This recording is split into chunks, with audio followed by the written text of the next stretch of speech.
특별히 저희들이 긴급하게 함께 기도한 것은 우리 연약한 특별히 성도들 육체적인 연약함과 또 여러 가지 경제적으로 또 사업장의 힘든 지체들을 위해서 함께 기도할 때인 것을 또 성령님께서 끊임없이 우리 교회에 감동하시고 또 각자 여러분 마음속에 그렇게 말할 수 없는 탄식으로 우리 연약함을 돕기 위해서 중보 기도하신 또 성령님이 우리의 마음을 감동하시기에 함께 기도하는 이 시간을 교회가 갖게 됐습니다.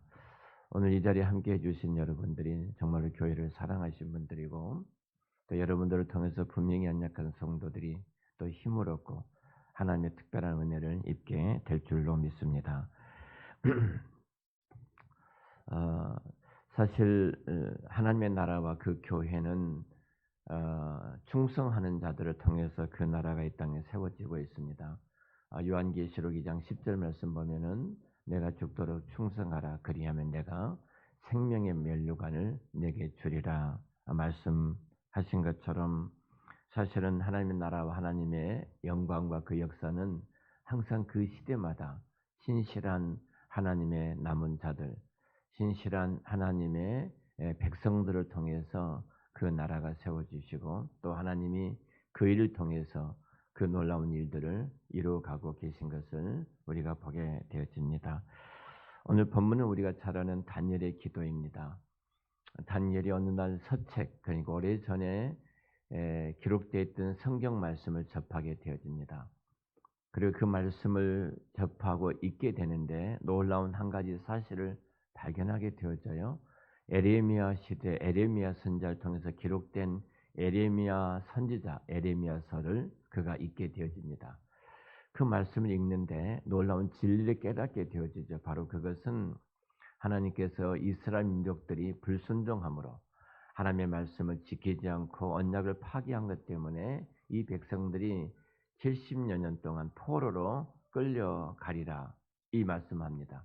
그리고 그 말씀 가운데 70년이 되면 이 백성들이 이 고향 땅 다시 예루살렘에 돌아올 것이고 무너졌던 성전과 성이 다시 세워지게 될 것이다. 자, 이 말씀을 읽게 되어져요. 근데 이 에레미야의 그 선지자의 글을 읽고 이 다니엘이 감동을 받습니다. 그리고 계산해 보니까 70년이 다 되어진 거예요. 그러면은 우리는 뭘 기대하겠습니까? 당연히 이제 때가 되면 하나님이 약속하시고 그 약속을 지키신 분이라면 70년이 되었기 때문에 자연히 우리 민족이 이제 해방이 되고 고향 땅에 돌아가게 될 것이다. 근데 그걸 준비해야 되지 않습니까? 근데 다니엘은 그 말씀을 보자마자 그 말씀을 붙들고 하나님의 앞에 나가서 기도하기를 시작을 합니다. 오늘 본문에 다니엘은 기도의 사람인데 그의 기도가 감사함으로 이어진 것을 다니엘 6장에서 만나게 되어지는데요. 다니엘은 정말로 그 말씀을 붙들고 하나님 앞에 나가서 기도해요.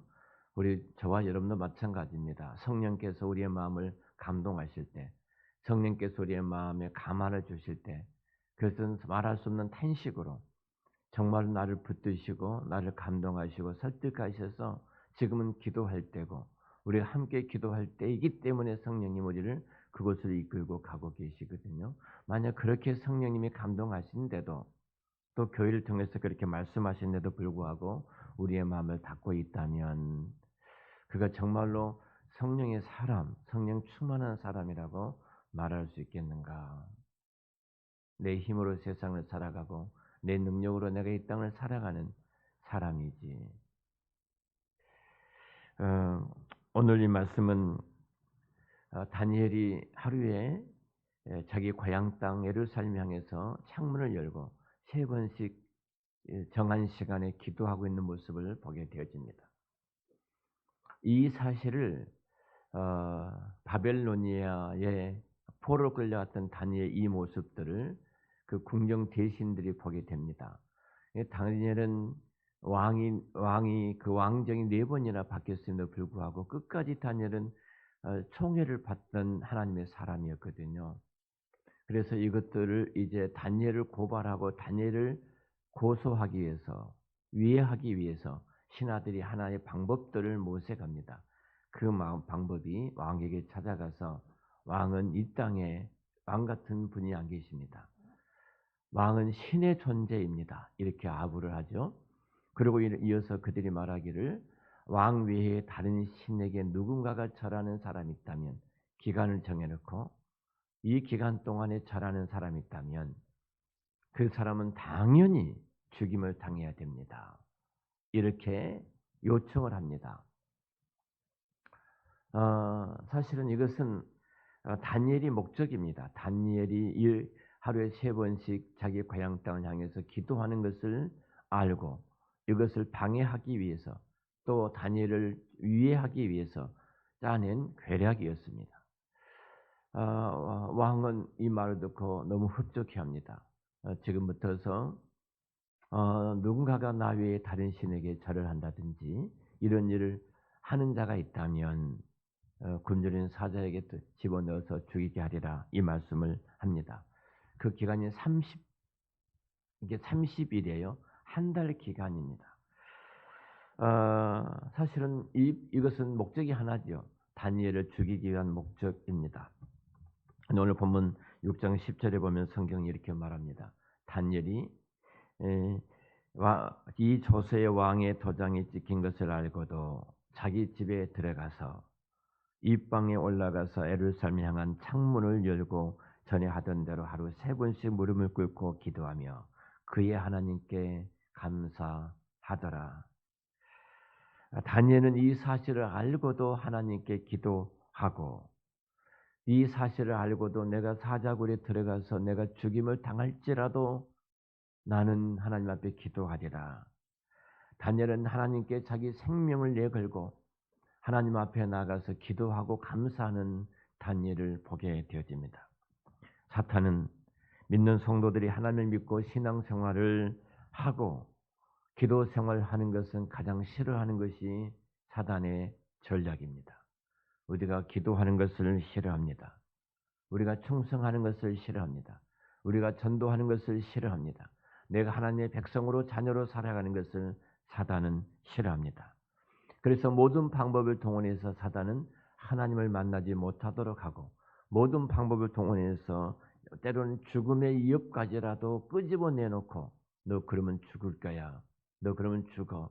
이렇게 하면서까지라도 사단은 하나님의 백성들이 기도하는 것을 방해하는 것이 사단의 전략입니다. 어떻게 해서든지 하나님께 충성하지 못하도록 가로막고 있는 것이 사단의 방법입니다. 그런데 여러분 이때 우리가 사단의 전략에 사단의 괴략에 속아 넘어가서는 안 됩니다. 사단의 공격에도 굴하지 않고 하나님께 신앙적인 충성을 다했던 다니엘의 승리 3번씩이나 국가의 이름이 바뀌어짐에도 불구하고 다니엘은 그 이름이 우뚝 그 땅에서 이름이 빛날 수 있었던 것은 하나님께서 그를 붙잡아 주셨기 때문에 가능한 일인 줄로 믿습니다. 하나님 오늘도 그렇게 자기 백성들 가운데 이 놀라운 일들을 이루어 가십니다. 사단의 모든 공격을 물리치는 여러분들이 되시기를 축원합니다. 사단은 오늘도 사람들을 세상에 빠지도록 하고 세상에 무너지도록 하고 우리를 죽음의 자리에 끌고 가는 것이 사단의 전략입니다.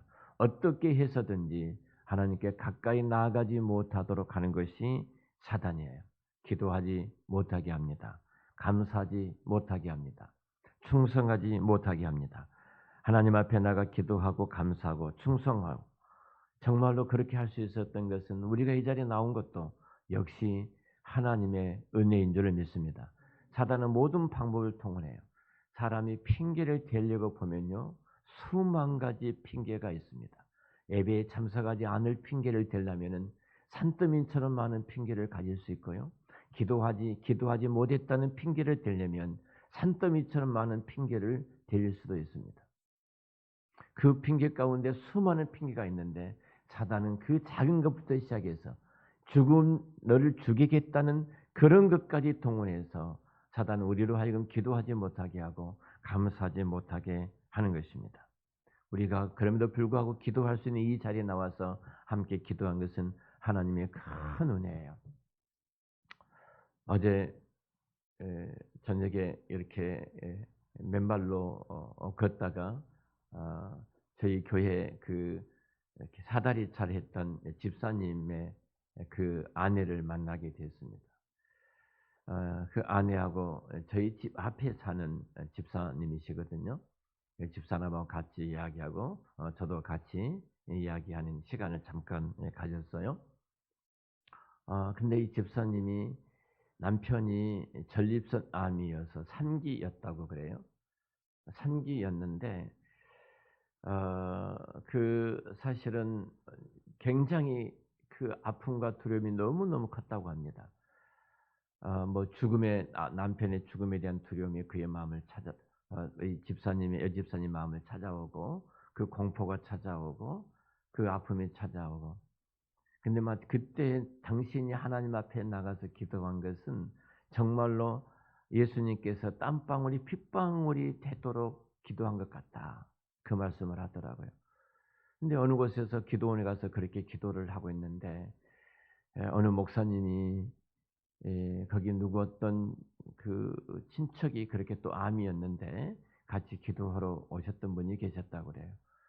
근데 인제 그렇게 기도하는데 이 목사님이 하나님께서 권사님의 기도를 받으셨습니다. "권사님 평안히 생각하십시오." 네 그러시더라는 거예요. 그래서 큰 위로를 받고 내려왔다고 그래요. 그런데 그 이후에 항암도 하지 않고 방사선도 하지 않고 완벽하게 치료가 되고 하나님께서 재산적인 큰 은혜도 베풀어 주셨는데 이 권사님 하시는 말씀이 당시에 보험이 좀 들어간 것이 여러 개 있어서 8천만 원까지 받는데 지금도 건강하게 내 남편이 이 일을 하고 있습니다. 얼마나 감사한지 모릅니다. 하나님께서 부족한 나의 기도를 들으시고 정말로 하나님의 은혜를 베푸셔서 내 남편이 건강하게 지금도 이렇게 70 중반이 다 돼간데도 사다리차를 갖고 이렇게 이삿짐을 나르고 물건을 나누는데 그 일을 하고 있습니다. 그 말씀을 하시더라고요. 여러분 사실 결국은 하나님께서 우리로 하여금 가장 주신 은혜와 선물이 뭐예요? 우리가 주님 앞에 나아가 기도하는 것입니다. 15년 동안 단 하루도 빠지지 않고 새벽 기도하는 자리에 있었습니다. 이 말씀을 또 하시면서 우리에게 도전을 주시더라고요. 여러분 오늘 본문의 분명히 성경은 이렇게 말을 합니다. 다니엘은 기도하면 죽이겠다는 위험이 있었지만 그는 예루살렘을 향하여 자기 고향 땅의 창문을 열고 3번씩 하나님 앞에 감사하며 기도하는 다니엘을 만나게 됩니다. 다니엘이 기도하지 않았다면 그런 위험을 당하지를 않았을 것입니다. 처음부터 그것을 느끼지 않았을 것입니다. 아니 다니엘가 기도하면서도 감사보다도 하나님 이런 위험이 있는데 내 생명을 지켜주세요. 나를 보호해 주세요. 라고 기도할 수도 있지 않겠습니까? 다니엘은 그 기도 끝에 항상 감사함으로 그 기도를 마치고 있는 것을 보게 됩니다. 죽는다 해도 내가 감사하겠습니다. 내가 살아있다 해도 감사하겠습니다. 하나님 내가 지금 내 조국과 내 민족을 위해서 하나님의 자비와 그 긍휼이 베풀어 주실 텐데 어떻게 내가 그 일들을 보지 못할 수도 있습니다. 그런데 하나님 내가 감사합니다. 우리 예수 믿는 우리들도 신앙을 지키다가 죽으면 영원한 천국에 가서 그 예수님이 우리의 눈물을 닦아주시면서 영원한 생명의 면류관을 씌워주실 것들 성령께서 우리로 하여금 믿음으로 보게 하신다면 다니엘처럼 우리가 죽음 앞에 있다가 할지라도 담대하게 그렇게 기도하게 될 줄로 믿습니다. 성령 하나님께서 우리를 끌어올려 주셔야 돼요. 그리고 천국의 보좌 우편에 앉아 계신 주님 그 영광스러운 모습을 우리가 스데반 집사님처럼 볼 수만 있다면 다니엘이 그렇게 목숨을 내걸고 생명을 내걸고 하나님 앞에 기도하는 것처럼 우리도 그렇게 기도할 수 있게 될 줄로 믿습니다. 그러므로 천국의 소망을 가지고 있었던 다니엘에게 죽음까지라도 바로 축복으로 생각하고 감사했던 것처럼 여러분 이 한 주간의 여러분의 모든 기도가 감사함으로 마무리하시기를 바랍니다. 제가 최근에 몇 건의 장례를 치르면서 학교 다닐 때 읽었던 한 권의 책, 아주 고전 같은 한 권의 책을 꺼내서 읽게 되었습니다. 우리 청교도 목사님이셨던 리차드 백스터의 책 가운데 성도의 영원한 안식이라는 책이었어요. 성도의 영원한 안식. 아, 이 책을 읽을 때 정말로 내가 빨리 죽고 천국에 가고 싶다 할 정도로 그 책 속에 큰 은혜를 제가 받았습니다. 하나님이 예비해 놓으신, 하나님이 준비해 놓으신 영원한 안식의 기쁨을 이 책 속에 담아 놓으셨어요. 너무나 너무 소중하고 아름다운 거예요. 바로 성령께서 우리 한 사람께 모든 성도들, 특별히 나이 드신 연로하신 모든 성도들에게 하나님이 이 은혜를 베풀어 주시고, 우리 남녀노소 할 것 없이 모든 우리 한 사람 가족들에게 이 은혜를 베풀어 주셔서 정말로 내가 빨리 천국에 가고 싶다. 주님께서 예비해 놓으셨던 그 영원한 안식을 내가 누리고 싶다. 그런 믿음의 역사가 우리 교회에 있기를 원합니다. 라고 제가 기도하면서 그 책을 봤습니다. 사실 지금 이 땅에서 우리가 안락한 삶과 형통한 삶을 사는 사람들에게는 이 소식이, 천국의 안식이라는 소식이 크게 느껴지지 않을 수도 있을지 모릅니다. 그러나 매일매일 고통을 당하는, 매일매일 힘든 길을 걸어가는 사람들에게는 천국 생각하면 굉장히 큰 즐거움과 희망이 되어질 것입니다. 일제시대 때 우리의 믿음의 선배들이 그 신사참배를 반대하면서 고통 가운데 있을 때 그분들이 그렇게 그 모진 고문과 모진 고난과 순교의 그 길을 걸어가면서도 그들이 끝까지 승리할 수 있었던 것은 그들은 천국에 대한 영원한 영광스러운 그 안식 처소를 하나님께서 그분들에게 보여주셨기 때문에 그 길을 걸어갈 수 있었어요. 낮에나 밤에나 눈물 놓고 내 주님 오시기를 기다립니다. 그리고 하늘에 이상한 구름만 떠도 혹시나 우리 주님 오시는가 소망하면서 그들이 그 고난 가운데 승리할 수 있었던 것은 바로 하나님께서 그들의 영원한 안식 처소인 천국을 보여주셨기 때문에 더 이상 고난이 없고 더 이상 눈물이 없고 더 이상 죽음이 없고 더 이상 슬픔이 없는 그곳을 그분들은 보셨기 때문에 그 믿음으로, 그 신앙으로, 그 영광으로 그들은 그 고난의 길, 순교의 길을 기쁨으로 걸어갈 수가 있었던 것입니다. 오늘 본문에 고난당하는 다니엘은 일상적인 감사가 아니라 죽음마저도 이길 수 있는 능력 있는 감사를 하나님께 올리고 있습니다. 우리 그리스도인들의 감사는 천국을 소망하는 감사이기 때문에 세상의 모든 어려움들을 그것이 죽음까지라도 이길 수 있는 능력이 있는 감사로 이어질 줄로 믿습니다. 제가 한 번의 간증을 제가 나누고 말씀을 마치겠습니다. 수년 전에 유아여대를 졸업을 하고 앞에 이제 그 미래를 위해서 준비했던 한 자매가 있습니다. 그 나이가 23살입니다. 불의 교통사고로 그 교통사고로 인해서 화재가 일어나게 되어지고 몸의 53% 산도 화상을 입게 되어집니다. 전신이 거의 불타버렸습니다. 그리고 모든 사람들은 이제는 죽게 된다고 이야기를 합니다. 죽었다고 판정을 내릴 정도로 중화상을 입었습니다. 기적처럼 살아납니다. 그리고 조금씩 회복되기를 시작합니다. 그리고 지금은 수많은 곳에 다니면서 또 책을 통해서 우리에게 감동을 줄 뿐만 아니라 수많은 사람들을 만나 그리스도의 그 살아계신 하나님의 부활의 소망을 전하는 전도자로 사역을 하고 대학교에서 강의하고 있는 이지선 교수 이야기입니다. 어떻게 그 고통을 이기겠는가? 그때 그가 써놨던 글 가운데 이런 내용이 납니다. 나는 하루에 한 가지씩 하나님 앞에 감사할 수 있었습니다. 내가 그 10손가락 가운데 4손가락이 불이 타서 다 절단이 되어집니다. 그때 나머지 양손의 엄지손가락 하나 남는 것 때문에 하나님 앞에 감사할 수 있었습니다. 그 다음 날 내가 이 두 손을 들 수 있는 것에 대해서 하나님께 감사할 수 있었습니다. 그 다음 날은 내가 내 손으로 문을 열 수 있는 것에 대해서 감사했습니다. 내가 절망 가운데서도 내가 그 절망을 이길 수 있었던 것은 하나님 앞에 하나님께서 내게 감사의 은혜를 허락해 주셨습니다. 여러분, 그 감사가 내가 건강했기 때문에 감사한 것이 아니었습니다. 내가 일이 잘 풀리고 성공했기 때문에 감사한 것이 아니었습니다. 내 자녀들이 잘 되어지기 때문에 감사하는 것이 아니었습니다. 우리는 그렇게도 감사하지 못한 인색한 우리들입니다. 내가 1년 365일 52주 동안에 집사라는 사람이, 권사라는 사람이 감상금 단 한 번도 하지 못한 것을 보면서 저렇게 불행하게 이 세상을 살아가고 있는가?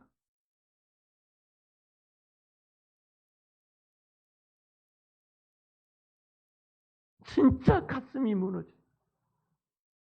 저것을 신앙이라고 말할 수 있고 믿음 생활이라고 말할 수 있겠는가?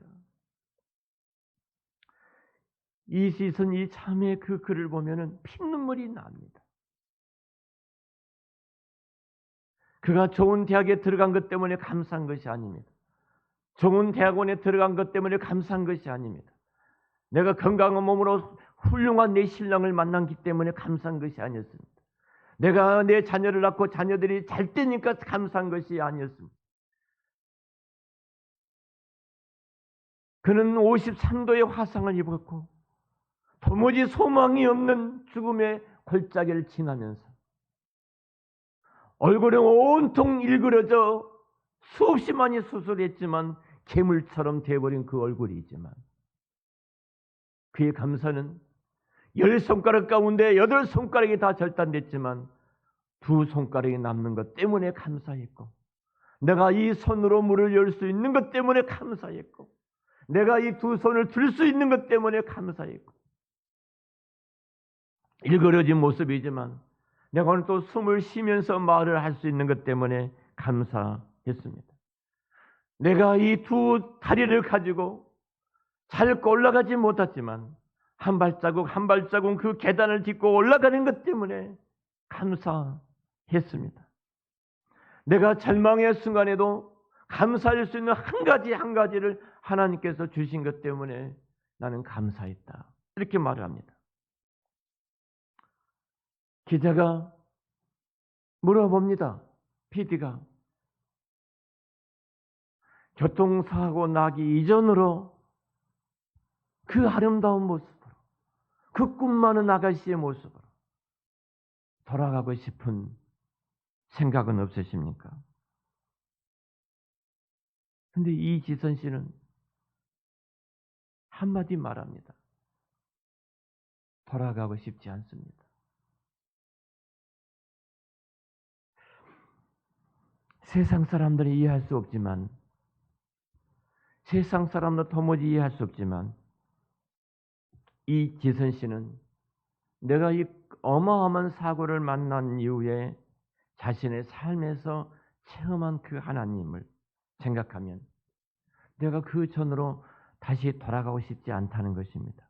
내가 그 전으로 돌아가서 지금 내가 만난, 지금 내가 체험한, 지금 내가 누리는 그 하나님이와 그 복들을 다시 돌아가면 그 자리에서 누릴 수 있을까? 자기는 그럴 자신이 없다는 것입니다.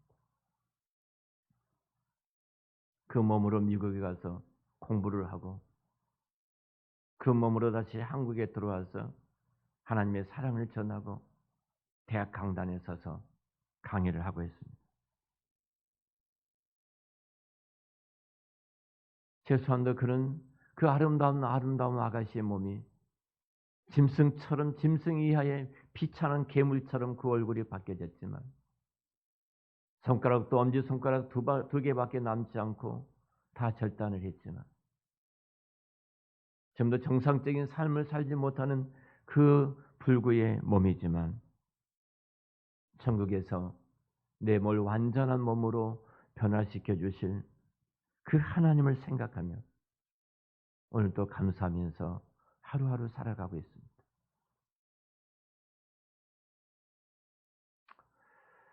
우리가 한 주간 동안 기도하면서 여러분 분명히 개인적으로 고난이 있습니다. 힘든 시간이 있습니다. 여러분 삶에 그 고난이 감사로 이어지기를 축원합니다. 감사하면 모든 고난을 이기게 될 줄로 믿습니다.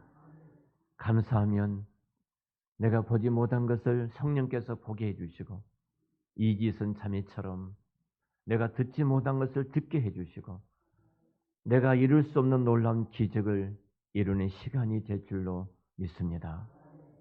이 한 주간 우리가 고난을 당하고 힘든 지체들 위해서 함께 기도하면서 우리 감사함으로 그 모든 지체들이 고난을 이기고 힘든 시간을 이기고 하나님의 영광이 이 자리에 우리 누해 주셨던 그 시간 다니엘이 목숨을 담보로 하고 굶주리는 사자가 내 앞을 지금 기다리고 있지만 감사함으로 그가 하루에 3번씩 통일하게 문을 열고 기도했던 것처럼 그리고 그 기도를 들으시고 다니엘을 살려주셨을 뿐만 아니라 그 민족이 해방이 되어 자기 고향 땅에 돌아가는 놀라운 그 은혜를 베풀어 주셨던 것처럼 여러분 모두에게 이 놀라운 기적이 임하시기를 우리 주의 이름으로 축원합니다.